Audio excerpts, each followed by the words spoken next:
Mes frères et sœurs de notre chère et belle ville Pointe-Noire, nous vous disons bonsoir et shalom. Très heureux de vous retrouver ce soir autour de cette émission que nous présentons d'habitude. Et nous vous présentons pour cela nos excuses du fait qu'il y a eu un léger retard parce que d'habitude notre émission commence un peu plus tôt. Mais comme vous savez que la technique a ses caprices, on avait des petits soucis au niveau de la technique, mais maintenant là, notre technicien du jour, le frère Mauriac, qui est à la technique là-bas, a fait tout ce qu'il fallait pour que nous soyons présents pour vous présenter les choses que Dieu, dans sa grâce, a révélées à son peuple en ce temps de la fin. Nous vous souhaitons donc des très bonnes conditions d'écoute depuis chez vous. Et nous vous supplions de ne pas appeler pendant le déroulement de l'émission, mais plutôt de prendre les deux numéros qui s'affichent généralement au bas de votre petit écran pour appeler le pasteur Akilas Moya si vous avez quelques préoccupations. C'est pourquoi, sans plus tarder, nous allons vous dire ce que nous avons à cœur pour partager avec vous par la grâce du Seigneur. Sur ce plateau, comme vous le constatez, je suis accompagné de l'homme de Dieu, le frère Urbain Goubili, qui est votre serviteur habituel, qui va partager ces 45 minutes ensemble avec vous et moi. Shalom, frère Urbain Goubili. Shalom, mon très cher frère Benjamin. Comment s'est passé le culte de ce matin à l'église, avant de parler à nos chers bien-aimés frères et sœurs qui nous suivent présentement? Oui, à l'église, le Seigneur a utilisé puissamment son serviteur Akilas Moya, notre Père, qui nous a vraiment nourri vraiment de la parole qui vient droit du ciel, parce que là où nous étions assis, nous avons vraiment constaté comment l'Esprit Saint est en train de travailler dans cet homme, dans cette ville de Pointe-Noire, pour nous enseigner sur ces choses que beaucoup de pasteurs n'arrivent pas, ou bien sont en train de tâtonner. Voilà pourquoi chez lui, en tout cas, ça coule comme de l'eau, et que le Saint-Esprit a fait grâce pour lui faire comprendre ces choses par l'envoi de son serviteur William Mario Branham et passant par le frère Pierre Casse, et que le frère Akilas, qui était au pied de cet homme, il a reçu cela et il nous a donné aussi. Donc nous avons très très bien mangé aujourd'hui. Merci, vous avez très très bien mangé aujourd'hui, et sur ce plateau aussi, nous avons confiance au Seigneur Dieu Tout-Puissant qui a fait que nous soyons encore sur ce plateau pour la même cause. Nous osons croire que nos bien-aimés qui sont de l'autre côté aussi, en train de suivre déjà cette émission qui vient de démarrer, vont aussi très bien manger. Ce soir donc, bien-aimés frères et sœurs, nous n'avons pas de thème que nous allons changer. Nous allons toujours parler du même message tout simple, comme a dit le prophète William Marion Branham dans son document intitulé « L'ouverture des 7 sceaux » que je vais aller vous proposer tout de suite. Il dit ceci dans questions et réponses. Questions et réponses, permettez que je me retrouve rapidement. Questions et réponses pour essayer de fixer nos frères et sœurs qui sont dans le milieu du message. Il dit à la page 462 les paroles qui suivent. Maintenant, permettez que je dise simplement ceci. Je suis au paragraphe 10. Suivez donc mon conseil. Si vous me croyez là, si Dieu m'a fait trouver grâce à vos yeux, et vous savez que ces révélations et tout, il y a longtemps que je suis avec vous. Vous voyez? Et elles ont toujours été justes. Et maintenant, pour le prouver doublement qu'elles sont justes, elles s'accordent parfaitement avec la parole. Voyez? Donc, vous savez que c'est ainsi dit le Seigneur. C'est exact. Vous voyez? Vous en avez la preuve. Au paragraphe 12, il dit « Alors suivez mon conseil. À moi, votre frère. N'ajoutez pas votre propre interprétation à quoi que ce soit. Continuez simplement à vivre une bonne vie chrétienne. En effet, vous ne feriez que vous détourner de la vraie chose en faisant ça. Voyez, vous ne feriez que dévier encore plus de la chose. » Au paragraphe 17, il dit « Et en particulier ce soir, quand ce sceau vous sera présenté, bien que sur ce plateau, nous ne sommes pas là pour parler des sceaux, mais tout juste, tout simplement vous montrer le comportement que nous devons afficher vis-à-vis du message qui était sorti des sceaux. Il dit en particulier ce soir, quand ce sceau vous sera présenté, vous voyez, ne cherchez surtout pas à l'interpréter. Continuez votre chemin et soyez humble et continuez à avancer avec le même message tout simple. Voilà donc en guise d'introduction, chers frères et sœurs, ce que nous pouvons vous dire. Ce soir donc, c'est toujours le même thème, le thème qui bouscule, le thème qui dérange, le thème qui cause des démangeaisons. Vous êtes sans toutefois me tromper, déjà vous avez aperçu dans votre esprit de quel thème s'agit-il. C'est sur le mariage et le divorce. Bien que beaucoup de gens, en nous écoutant parler dessus, se bousculent, comme je venais de le dire tantôt, nous posent des questions, mais pourquoi insister, pourquoi? Vous allez comprendre pourquoi. C'est quand on insiste sur une chose que les gens peuvent arriver à comprendre. Et quand les gens comprennent, à ce moment-là, on va changer de thème. Frère Urbain, comme je l'ai introduit, le thème, c'est le mariage et le divorce. Qu'est-ce que vous avez apporté au public qui nous suit présentement de neuf en vue de notre édification commune à propos? Oui, frère Benjamin, comme vous avez parlé que sur l'insistance sur le mariage et le divorce, cela n'émane pas d'abord premièrement de nous.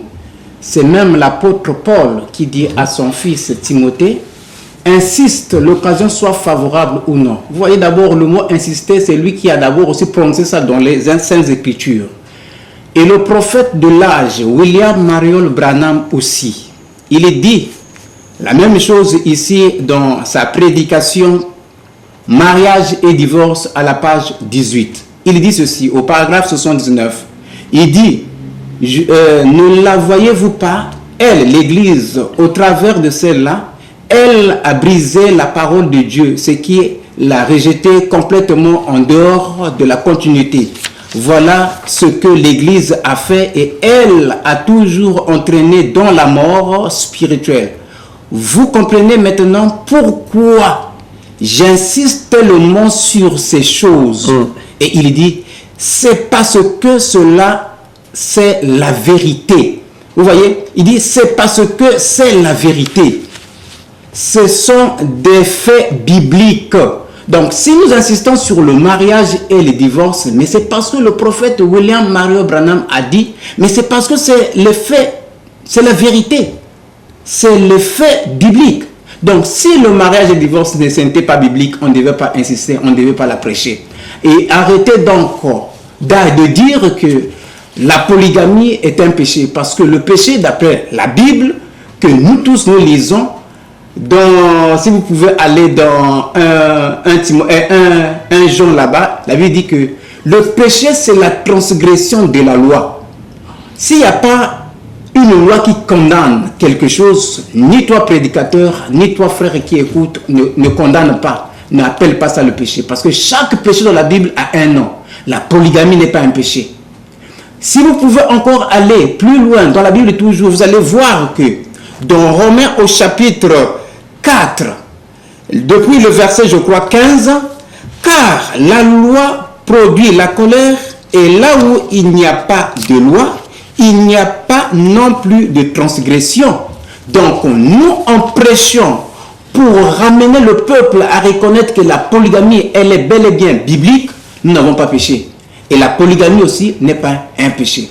Voilà pourquoi nous sommes ici pour répéter sur ce que l'Esprit a dit à l'homme de Dieu, William Marion Branham. Merci, cher frère Urbain, pour cette précision, cette clarté que vous venez de présenter à nos chers frères et sœurs qui nous suivent présentement. Donc, j'espère que vous avez compris et que ce genre de questions ne viendraient plus de vous. Peut-être de ceux qui ne nous ont pas encore bien compris. Toujours pour appuyer l'idée que le frère vient de nous donner ici, en ce qui concerne la manière de faire, insister, frère Branham, tout juste au début de l'enseignement sur le mariage et le divorce, a dit ceci. J'ai avec moi ici les deux versions, la version de Canada Voice of God et la version de Lausanne de Suisse. Écoutez ce qu'il dit. Je vais m'amuser un tout petit peu à lire la même chose dans les deux versions, parce qu'il y a des frères qui se trompent par des faux raisonnements en disant, mais est-ce que ce que vous lisez dans la brochure de Lausanne là, est-ce que la traduction de Suisse aussi parle de la même chose? Donc écoutez très bien, suivez. Ici, dans la traduction de Suisse, il dit ceci. Bon, au paragraphe 5, page 2. J'espère que l'auditoire ne sera pas tendu. Et nous croyons aussi que nos chers téléspectateurs et téléspectatrices, vous ne serez pas tendus. N'allez pas vous lever comme il avait demandé ici. Restez assis tranquillement encore et vous comprendrez pourquoi nous insistons là-dessus. Et je mets ma confiance en Dieu que moi-même je ne serai pas tendu. Car j'ai passé une nuit très pénible. Beaucoup de tensions nerveuses. En effet, je suis conscient que les choses que je dirai ce matin me seront imputées au jour du jugement. Aussi, je n'ai pas pu dormir et je sais que si je ne les dis pas, ce me sera imputé au jour du jugement. Et alors, voilà qui rend la chose difficile. Ça ne s'explique pas. Au paragraphe 6, il dit, et maintenant, ce matin, nous devons examiner ce grand sujet, le mariage et le divorce. Et la raison pour laquelle j'ai décidé de l'apporter à l'école de dimanche, c'est pour que nous puissions en parler et prendre tout notre temps. Au lieu d'apporter une prédication là-dessus, c'est un enseignement tiré de l'Écriture. Donc il insistait, il voulait que ça soit une leçon qu'on allait donner, pas en 45 minutes, même les 45 minutes que la télévision TPT nous a assigné pour présenter cette émission, ça ne suffit pas. Ça ne suffit pas. Il faut prendre tout le temps, dit le prophète Branham. Nous avons lu dans le sceau qu'il faut suivre son conseil. C'est pourquoi vous nous voyez revenir là-dessus. Revenir là-dessus. Peut-être que lors de ce passage, un frère comprendra, mais l'autre ne comprendra pas. Et qu'à la prochaine fois, quand nous y reviendrons encore, celui qui n'avait pas compris de quoi il est question aujourd'hui comprendra. Donc que Dieu nous fasse grâce, à vous et à moi bien sûr, pour que nous puissions voir comme le prophète vit, pour que nous puissions comprendre comme lui il a compris, et qu'ensemble nous puissions parvenir à l'unité de la foi. On ne peut pas parler d'une unité de la foi si nous croyons les choses différemment. Hein? J'ai moi-même appris par la bouche de mon épouse, qui était assistée à une fête de mariage il y a de cela 2 semaines environ, chez le pasteur Kokono à Bible Tabernacle. Veuillez m'excuser de citer son nom. Cette fois-ci, ce n'est pas pour le fustiger comme pensent beaucoup, ou certains, mais pour donner un témoignage. Et là-bas, c'est mon fils qui se mariait, c'est-à-dire l'enfant de mon beau-frère, qui s'est marié avec une sœur qui prie dans la même église. Et le pasteur Kokono, en prêchant pour bénir ce jeune couple qui venait de se marier, a déclaré des choses, d'après ma femme, qui étaient des choses contraires à l'enseignement donné par le prophète William Marion Branham. Vous allez me dire, qu'est-ce qu'il a encore dit? Mais lorsqu'il va jusqu'à dire que si Dieu dans le jardin d'Éden avait besoin de donner à Adam 10 femmes, 15 femmes, il était plus que capable de prendre 10 ou 15 côtes à la fois pour fabriquer les femmes et donner à son fils Adam. Mais puisqu'il avait seulement enlevé une côte et il avait amené Ève dans la présence d'Adam, ça prouve à suffisance que la polygamie est du diable, ça ne vient pas de Dieu, mais ça vient de Satan. Alors, face à des enseignants de l'erreur comme ce monsieur, nous sommes comme obligés par le Saint-Esprit de corriger, s'il vous plaît, par l'enseignement de William Marion Branham, qui en réalité n'est pas son enseignement, mais l'enseignement du ainsi dit le Seigneur, donc du Seigneur lui-même, montrer la vérité telle que le Seigneur l'a révélée au prophète William Marion Branham. Parce qu'aujourd'hui, les frères qui sont dans les milieux des tabernacles disent avec force qu'ils sont en train de soutenir et de prêcher le message de Dieu qu'il a confié à William Marion Branham. Nous aussi qui sommes dans l'église primitive, aujourd'hui, nous disons avec la dernière énergie que c'est nous qui sommes les fidèles continuateurs de l'œuvre commencée par William Marion Branham. Parce que nous conservons le ainsi dit le Seigneur, que nous présentons au public sans ajouter et sans retrancher. Alors, laissons le prophète de Dieu parler à ce sujet. Le frère Kokolo n'est pas seul, s'il vous plaît, à soutenir une telle hérésie. Tous les tabernacles de cette ville de Pointe-Noire sont enfermés dans l'une des écoles des pensées, comme dit le prophète Branham. Mais il a dit dans cet enseignement que si vous suivez cette voie-là, la première école des pensées, qui garde les gens dans la monogamie stricte, à moins que votre femme meure pour épouser une autre. Mais si du vivant de votre première femme, vous prenez une autre femme en mariage, eh bien, cette école de pensée-là dit, vous commettez adultère. Ils commettent la confusion, ils ne savent pas à quel moment un homme commet adultère. Et c'est quoi l'adultère? Les gens confondent la paille et le froment. Mais Dieu a dit à Jérémie, si tu es capable de séparer la paille du froment, tu seras alors comme ma bouche. Ils te feront la guerre et ils ne te vaincront pas. Et ça ne sera pas à toi d'aller vers eux, mais à eux de revenir vers toi. Et nous présentons aux gens, ainsi dit le Seigneur, tel que l'a reçu William Marion Branham, après l'ouverture des sceaux, pour que les enfants de Dieu qui se trouvent dans ces milieux-là, en contact avec le ainsi dit le Seigneur, reviennent sur le droit chemin tracé par le Seigneur pour nous aujourd'hui. Car, voici ce que dit la promesse. Je vous enverrai Élie le prophète, avant le jour grand et redoutable. Il ramènera le cœur des enfants au Père. Donc aujourd'hui, le message que nous avons à apporter aux gens, c'est un message de ramener, pour ramener les gens, un message de restauration. Si les prophètes de Dieu n'ont pas condamné cette forme légale du mariage qu'est la polygamie, si les apôtres en leur temps n'ont pas condamné cette même forme de mariage qui est biblique, je ne vois pas comment William Marion Branham devrait venir condamner une telle chose. Parce qu'il a dit, au-delà du rideau du temps, que moi j'ai prêché comme Paul. Mais voyons comment Paul a parlé sur le mariage. Comment l'apôtre Paul a-t-il enseigné le mariage?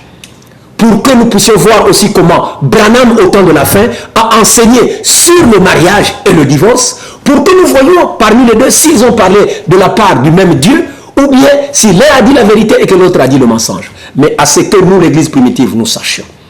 D'après notre petite compréhension des Saintes Écritures, nous comprenons que et Paul, et William Branham, et les anciens de l'Ancien Testament, les prophètes donc j'allais dire, tous, un par le même esprit, ils ont enseigné de la même façon. Écoutez ce que Frère Branham a dit au début ici. Le temps me manque pour vous lire les mêmes paroles que j'ai lues dans la traduction de Lausanne.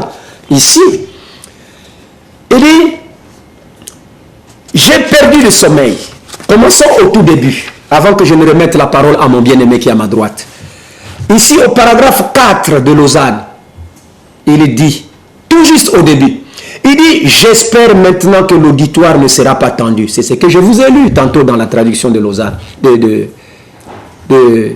la voix de Dieu. Il dit que l'auditoire ne sera pas tendu.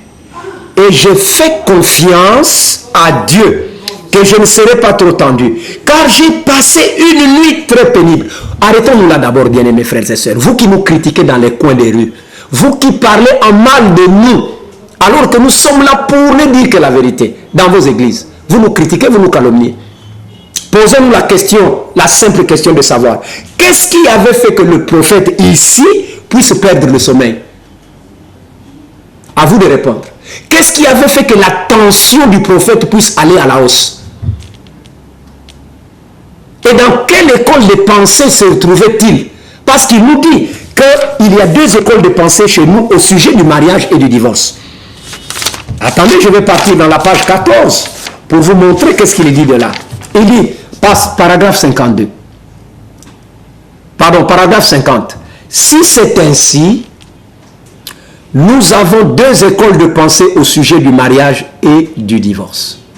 Suivez très attentivement, frères et sœurs. Nous ne sommes pas tendus, comme vous aussi, je crois que vous n'êtes pas tendus. L'une des écoles dit qu'un homme ne peut être marié qu'une seule fois, à moins que sa femme ne soit morte. Frère Branham dit, c'est une des questions. Mais si vous suivez cette voie-là, si vous cramponnez sur l'enseignement que donne cet institut privé-là, il dit, vous passez par-dessus bord. Dans la traduction de la voix de Dieu que j'ai ici, on dit, vous n'aurez pas de référence biblique. Mais n'est-ce pas que tous les frères des tabernacles, l'Église catholique, leur mère, les protestants, leurs grandes sœurs, sont enfermés dans cette école-là. Sinon, venez nous prouver le contraire, que vous n'appartenez pas à cet institut privé qui enseigne la stricte monogamie. Le Vatican a répandu une semence sur ce point, enseignant la stricte monogamie. Et ces filles, en commençant par l'église protestante, jusque chez les tabernacles, bien qu'ils ont le nom de Branham dans la bouche, sont dans cette école de pensée qui enseigne aux hommes, à leurs croyants, que l'homme n'a le droit de se marier qu'une seule fois, à moins que sa femme meure, pour qu'il puisse avoir la possibilité de prendre une autre femme. Mais si du vivant de sa femme, il part contracter un deuxième mariage, cet homme-là vit dans l'adultère. C'est ce que vous vous enseignez. Même ce matin, vous avez enseigné ça dans vos assemblées. Vous n'allez pas le nier, chers frères et sœurs. Nous connaissons ce que vous enseignez dans vos milieux. Et l'esprit dans William Mario Branham aussi avait vu ça déjà d'avance. En son temps, ça existait. Après lui aussi, ça existe. Et si l'esprit de Branham a fustigé cet enseignement-là en ce temps-là, le même esprit continue aujourd'hui dans les serviteurs qu'il a établis dans l'église primitive pour fustiger le même enseignement.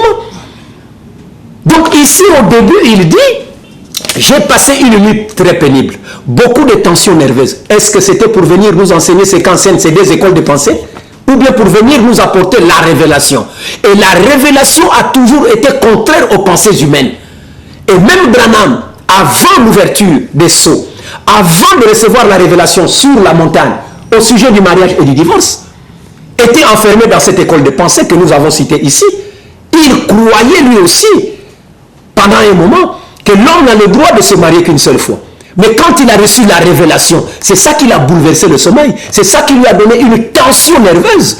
Et il va jusqu'à dire que si je ne le dis pas, cela me sera imputé au jour du jugement. Voilà ce qui ne s'explique. Cela ne s'explique pas.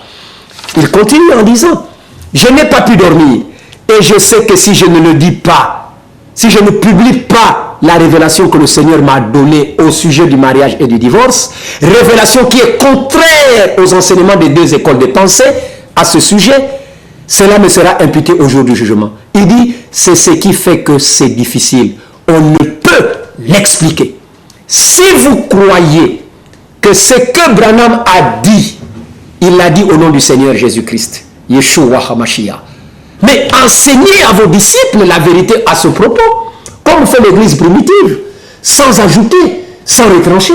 Frère Branham, n'a-t-il pas dit que répétez ce que disent les bandes?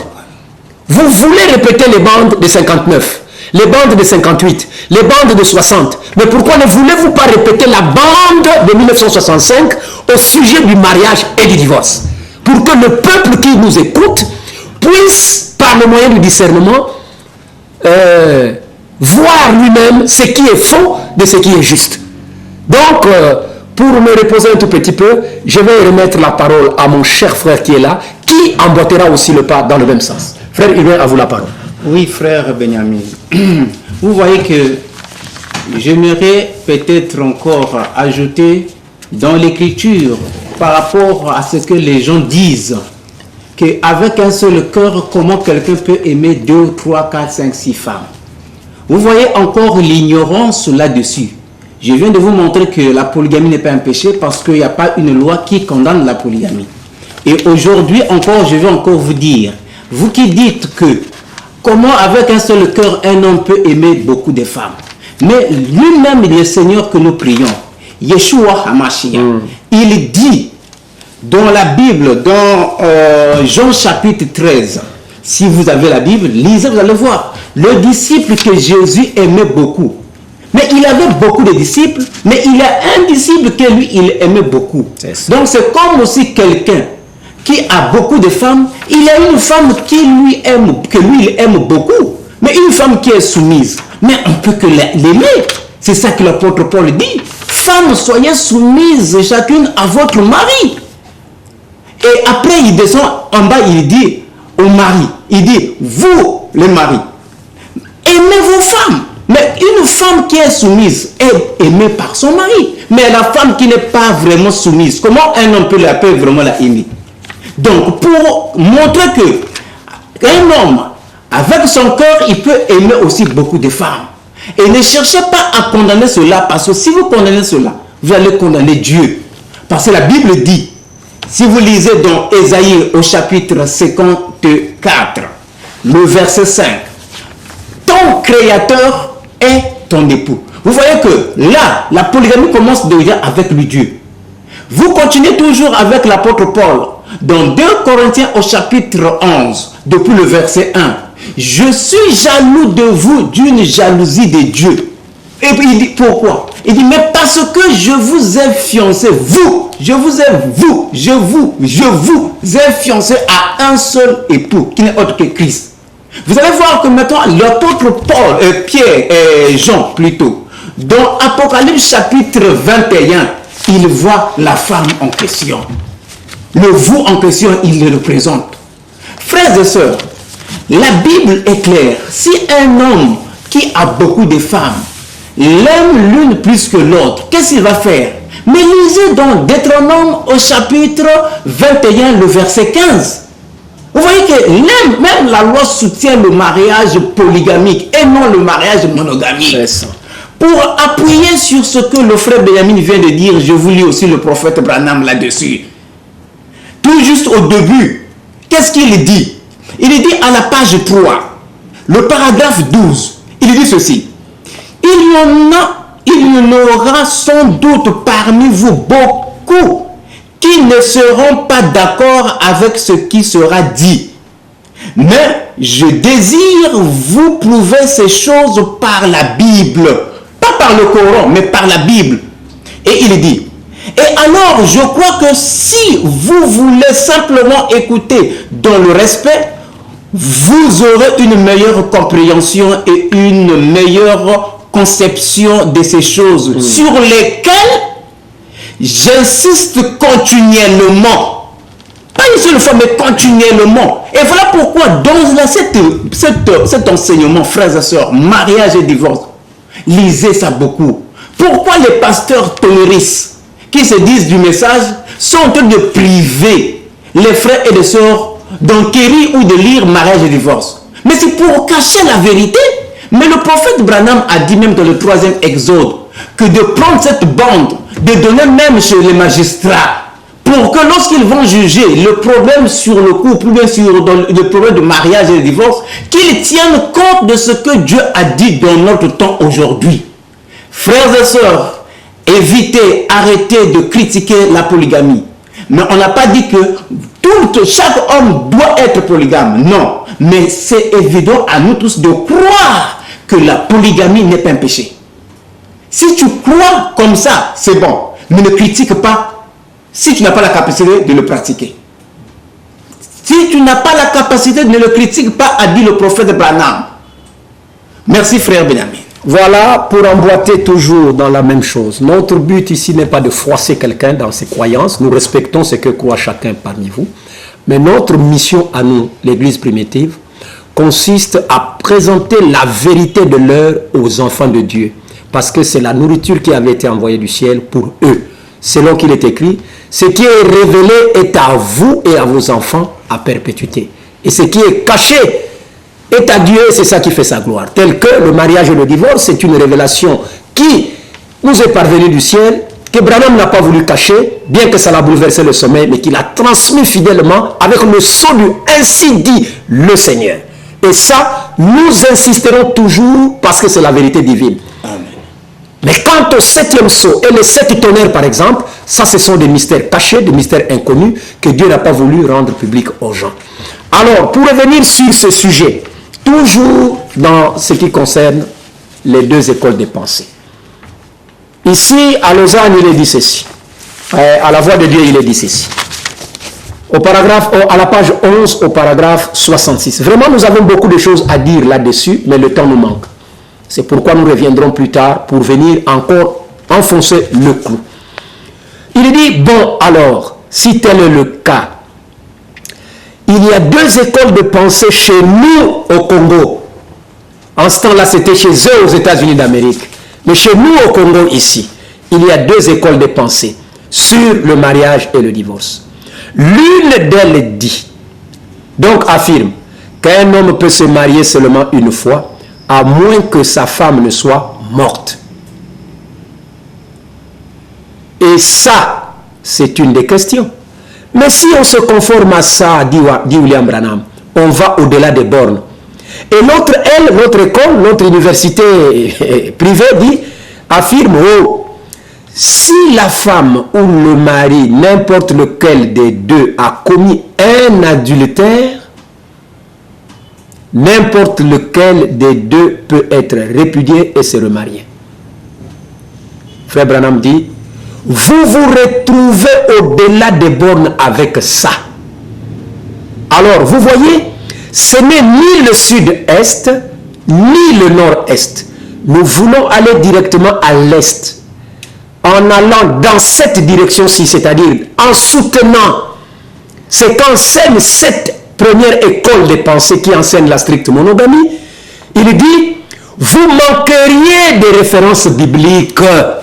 Voilà pourquoi tous les pasteurs des milieux du message, même des dénominations, pentecôtistes, églises ACP, ACK ou quoi ceci, ils n'ont pas de références bibliques, ils viennent toujours pour vouloir briser cette grande révélation qui est descendue du ciel avec l'écriture de Genèse qui dit l'homme quittera son père et sa mère et s'attachera à sa femme. Mais cette écriture, Moïse qui a écrit au nom du Seigneur cela, il était polygame. Comment pouvait-il combattre son propre mariage?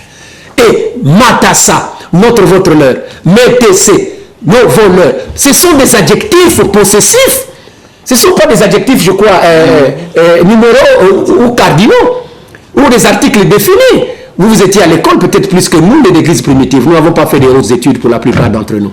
Hein? Il n'avait jamais été dit, nulle part dans la Bible, que l'homme quittera son père et sa mère et s'attachera à une seule femme. Si vous dites ça, cher frère pasteur, vous faites mentir l'écriture et l'écriture vous jugera au dernier jour. C'est pourquoi nous, comme des panneaux indicateurs, nous vous disons, stop, arrêtez. Dites seulement ce que dit la Bible. Le messager du temps de la fin, qu'est William Marion Branham, la bouche autorisée, après qu'il ait reçu la révélation sur ce sujet, qu'il a qualifié de grandiose, de vital, dit que si vous continuez d'enseigner, de soutenir la stricte monogamie, vous allez passer par-dessus bornes. Vous n'aurez pas de référence biblique. Frère, pourquoi n'êtes-vous pas honnête comme William Branham l'a été pour montrer la vérité au public librement, pour que vous soyez quitte de leur sang, que de jouer à la politique. Il y a beaucoup de partis politiques ici au Congo-Brazzaville.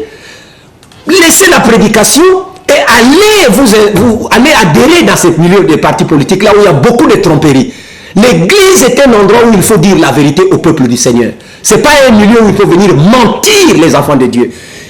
Car c'est par un grand prix qu'ils ont été acquis. Le sang du Mashiach, le sang du Seigneur était versé en rançon au bois du calvaire pour obtenir son peuple qu'il avait perdu par la désobéissance du premier Adam.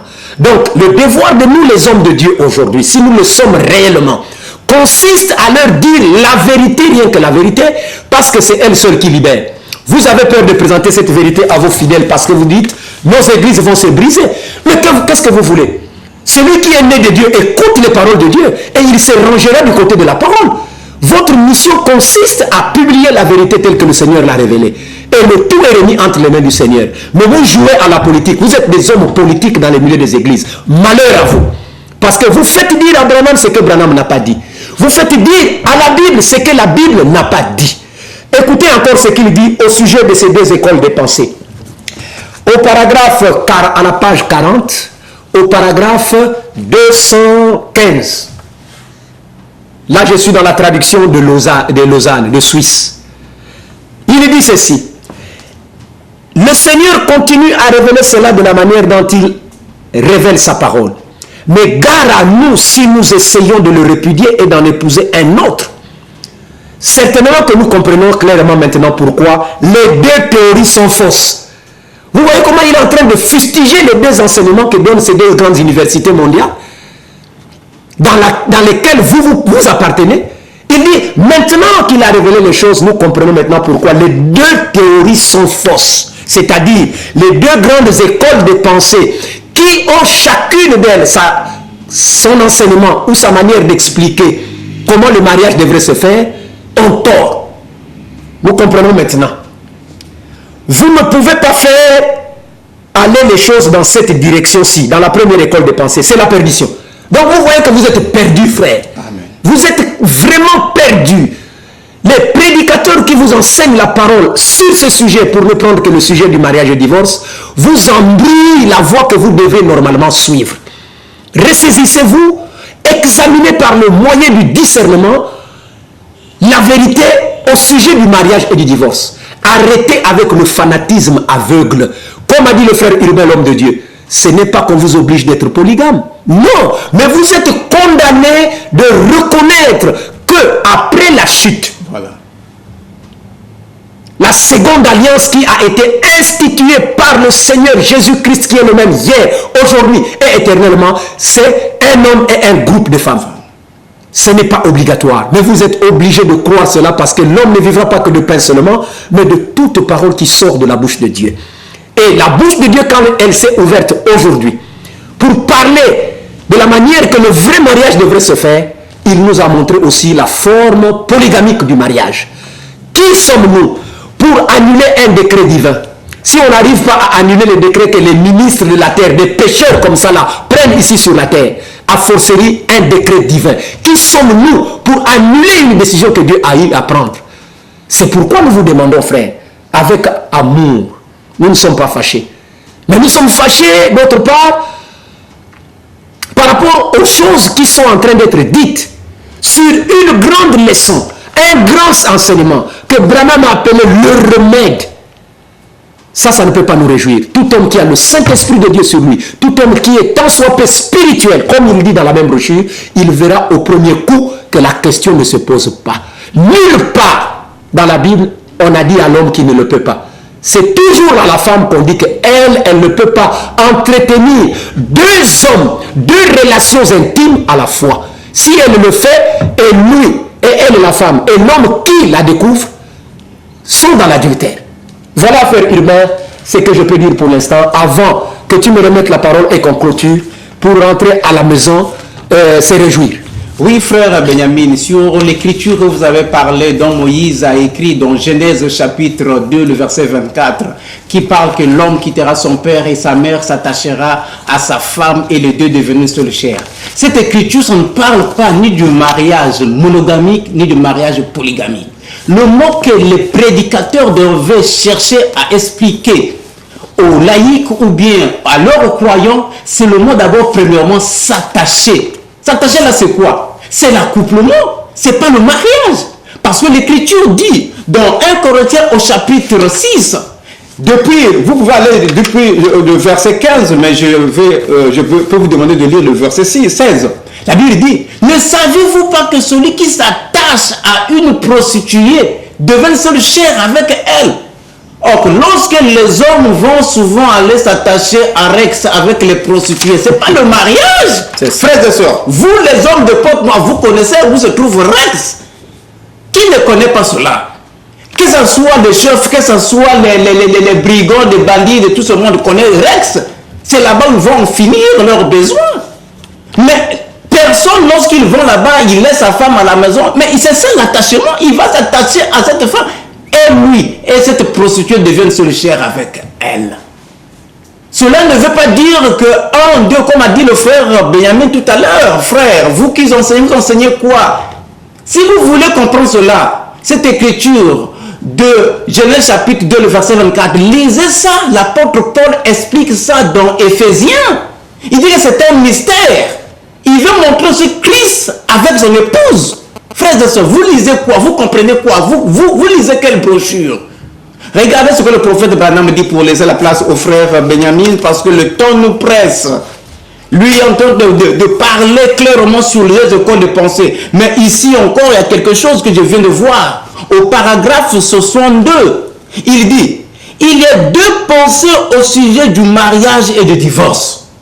Maintenant, le Seigneur a ouvert le mystère des 7 sceaux de sa parole pour nous en ce dernier jour. Pour beaucoup d'entre vous, cela pouvait être du chinois. Oui, pour les pasteurs tonneristes, ce sont du chinois. Ils ne comprennent pas ça. Rien, frères et sœurs. Ils ne comprennent pas. Qu'est-ce que vous faites avec des pasteurs qui eux-mêmes ne connaissent rien? Si ce n'est pas de les abandonner. Oubliez-leur, abandonnez-leur parce que ce sont des farceurs, ce sont des fraudeurs, ce sont des voleurs d'argent. Ils travaillent pour leur ventre.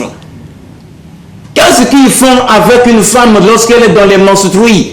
Continuez, il lui va faire comment? L'Écriture dit que la femme en cette période, elle est souillée. Mais la Bible autorise à l'homme d'avoir plus d'une femme.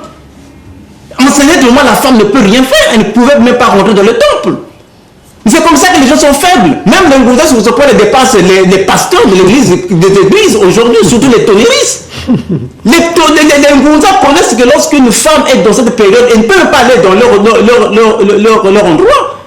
Pourquoi vous ne pouvez pas comprendre vous-même qui tenez la Bible? C'est écrit dans la Bible, mais toi tu fais comment avec une seule femme? Qui coule qui coule, comme dit, j'ai souvent l'habitude à parler que les Chinois ont soulevé le drapeau rouge. Ah, mais elle ne fait rien. Maintenant, toi, tu vas faire comment? Mais il faut dire bien merci au Seigneur qui t'a autorisé, qui a institué la polygamie, que tu peux la laisser, tu peux se prendre parce que lorsqu'elle est dans cette période, elle a accouché. Il faut la laisser. Il ne faut pas la donner des comprimés, tout ça pour arrêter les manger, pour que tu puisses aller prêcher là-bas. Ou bien manger la papaye. Arrêtez avec ça, frères et sœurs. Laissez que le Seigneur qui vous a révélé ce mystère à la polygamie, que ce soit les frères, que ce soit les sœurs, réjouissez-vous parce que c'est pour votre bien. Voilà, c'est pour notre bien commun. Ce sont des choses que l'Esprit doit révéler, comme nous le disons, comme a dit le prophète de Dieu, William Marion Branham. Ce que nous voulons ici vous faire savoir, c'est que Dieu n'a jamais condamné le mariage polygamique, mais ce qu'il a condamné, c'est l'adultère. Frère Branham nous le montre ici. Allons le lire. Je suis à la page 43, au paragraphe 272, de la traduction de la voix de Dieu. Maintenant, quant au mariage et au divorce, vous voyez, il faut que ce soit révélé. Tant que ce n'est pas révélé, vous ne savez pas ce qu'il en est. Seulement, il a promis qu'en ces derniers jours, qu'en cet âge, tous les mystères cachés de la Bible seraient révélés. Combien savent ça? Jésus l'a promis que tous ces mystères cachés au sujet du mariage et du divorce, que tous ces autres mystères cachés qu'il y a eu seraient révélés au temps de la fin. Maintenant, vous vous souvenez, la voix a dit, va à Tucson, voilà, que vous appelez Tucson. Vous souvenez-vous de la lumière mystique dans le ciel, du 7e ange qui se trouvait là? Je suis revenu et il y a eu l'ouverture de 7 sceaux. Regardez bien ce qui s'est passé. C'est vrai. Maintenant, remarquez. Bon, vous voyez, remarquez. Je suis à la page 260, au paragraphe 276. Remarquez Jacob. De qui sont venus les patriarches? De qui sont issus les patriarches?